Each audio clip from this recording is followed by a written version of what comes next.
What's up, gardening friends? Going to... that's a rock, gem, crystal, mineral type thing. Gonna go buy some shiny stuff. It'll be a fun experience. Look at how shiny. So shiny.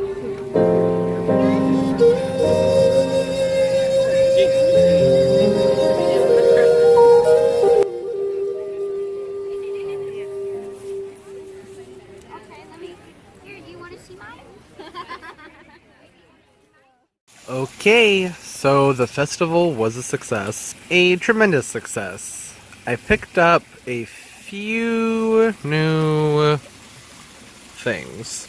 Now, you might be wondering, what does this have to do with gardening?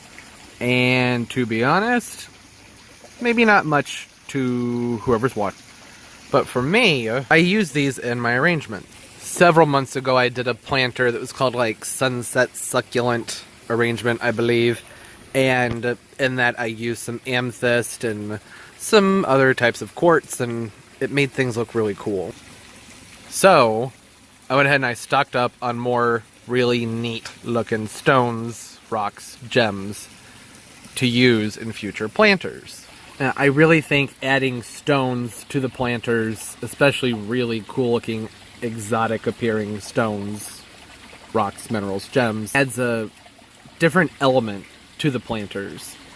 Takes them to another level. It adds a structure and takes your planter from being just a planter with a nice arrangement of succulents, that's mostly what I use these for, to actually being a decorative piece. And I'm not a geologist. I'm probably going to butcher a lot of the names on these guys. I can't tell you a ton about their origin and whatnot, but I'll spit out a little bit of what I know for these things, mostly just trying to get the names right. And yes, let's get started. Here's the haul. Now, first off, I want to mention I got a lot, I mean a lot, from TheCrystalCollector. He has a channel here on YouTube. It's called TheCrystalCollector, and man, he is a wealth of knowledge, and he loves what he does. He even gave me multiple pieces for free. Starting with, I don't remember which ones were free, but these are fresh dug pieces of quartz from here in Missouri. He called them dirty quartz. They need to be cleaned off still. I'll power wash them and they'll sparkle up and look real nice. They'll look real nice. How do you like that language? This piece right here though, this one really grabbed my attention. You can see here, it does need some cleaning. I'm going to clean this one lightly because it already has moss in it. You imagine having this in your planter with some succulents around it. I mean, it doesn't even need to be succulent, especially since there's moss growing on this. I'll maybe even incorporate this into more of a bonsai type of pot or fairy garden sort of thing. But it has a level of whimsy. Like, it looks like it's its own mountain or its own hill. It's really neat. I absolutely love this piece. And I grab this one here. I know that's not proper language. It's another piece of dirty quartz, needs to be cleaned off. And I got a few of these pieces. I think this is just quartz. I saw a hint of purple in there and thought maybe amethyst, but I'm not entirely certain.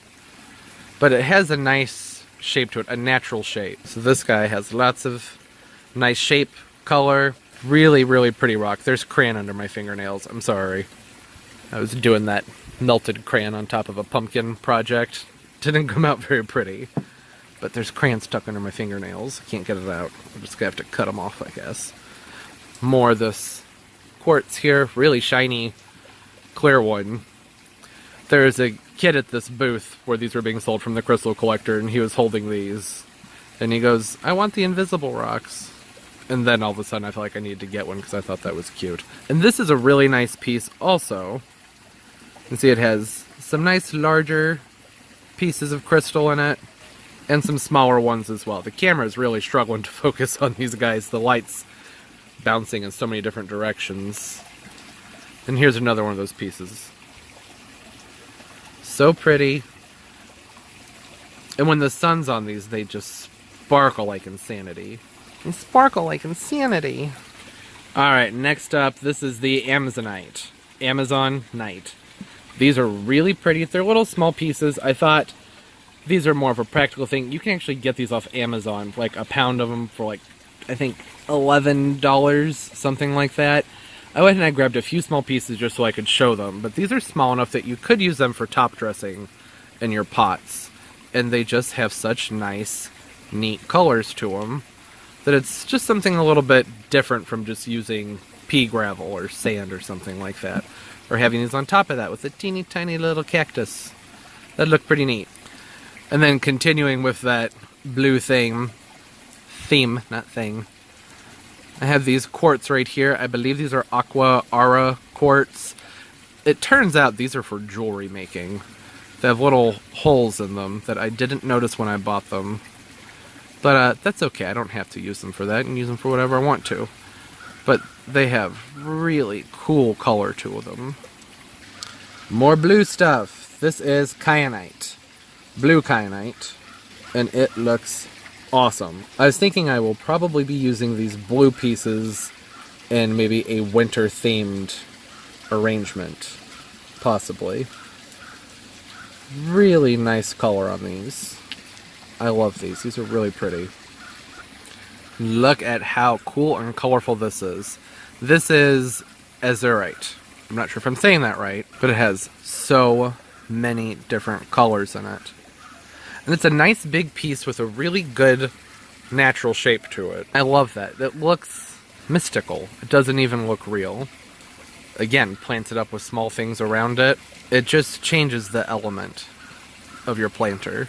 Oh, and these azurites. I believe when you have these out in the sun over time and they're exposed to the elements, they're supposed to get even more colorful. And I think that that's because this bluish, greenish scale up here is actually copper oxidizing.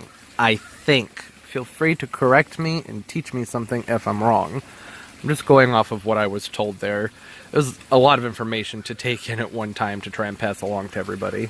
And here is a chunk of what the gentleman said was celestite. Celestite, I believe. It's a nice quartz. Real big. Really, really big. And there's all different sizes in there. Some variation in color. There's some that are darker, but I really think that's more just how the light reflects off of them. But that has a cool cave appearance. With this, I'm thinking about doing some type of planter where the dirt mounds up. I can't hold it still. It doesn't want to stand up for this. And that kyanite's pretty fragile. I don't really want to use that for stability.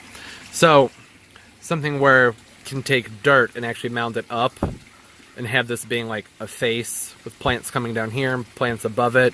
You end up with a cave and you have this awesome, like, multi-dimensional miniature garden. Yeah, I like that a lot. This is huge. Look at that. Compared to my hand. I believe they said this was tricolor calcite, I think. Every single direction it looks a little bit different.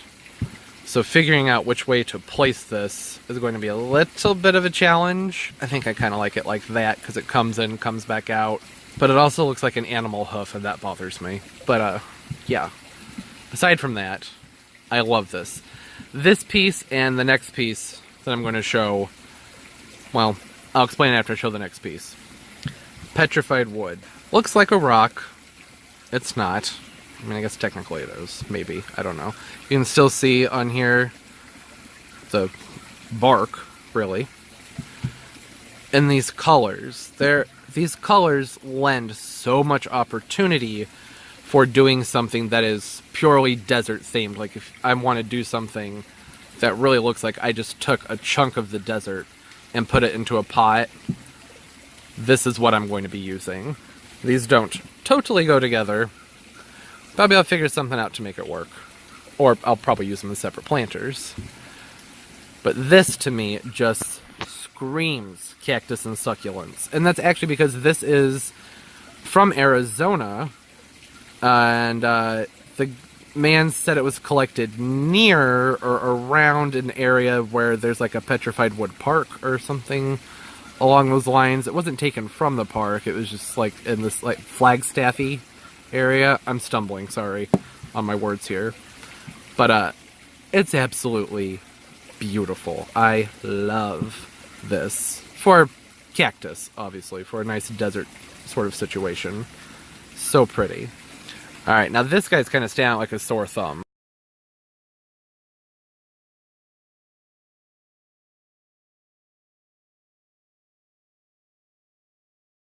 And lastly, they said this was Wavelight. Wavelite.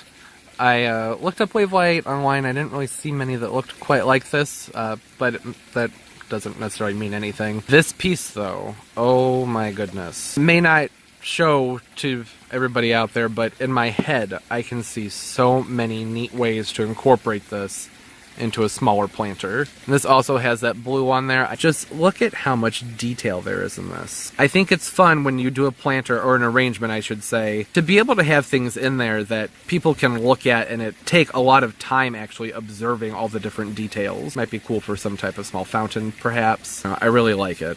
Alright, that's gonna do it for today's video. I hope everybody's doing well. Don't forget to like, subscribe, comment, all that fun stuff. I'm on Snapchat, Trop Plant Party. I try and upload multiple times a week.